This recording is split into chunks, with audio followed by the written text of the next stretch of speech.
সর্বজিৎ সর্দার। আমার আজকের নিবেদন বিশ্বকবি রবীন্দ্রনাথ ঠাকুরের লুকোচুরি।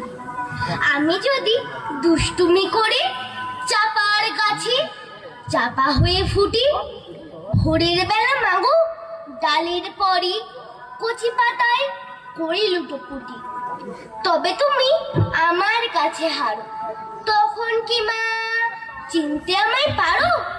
তুমি ডাকো, খোকা কোথায় ওরে? আমি শুধু হাসি চুপটি করে। যখন তুমি থাকবে যে কাজ নিয়ে, সবই আমি দেখব নয়ন মেলে।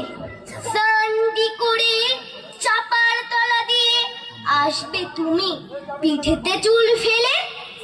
এখান দিয়ে পুজোর ঘরে যাবে, দূরের থেকে ফুলের গন্ধ পাবে। তখন তুমি বুঝতে পারবে না সে তোমার খোকার গায়ের গন্ধ আসে। দুপুর বেলা মহাভারত হাতে বসবে তুমি সবার খাওয়া হলে।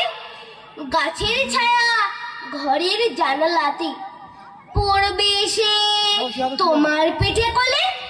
আমি আমার ছোট্ট ছায়াখানি দোলাবো তোর বইয়ের পরে আনি।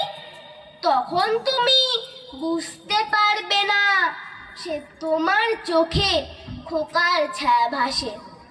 সন্ধ্যা বেলায় প্রদীপ খানি জেলে যখন তুমি যাবে গোয়াল ঘরে, তখন আমি ফুলের খেলা খেলি। টুক করে মা পড়বো ভিয়ে ঝরে। আবার আমি তোমার খোকা হব, গল্প বলো তোমায় গিয়ে কব। তুমি বলবে দুষ্টু ছিলি কথা, আমি বলবো না সে কথা। নমস্কার।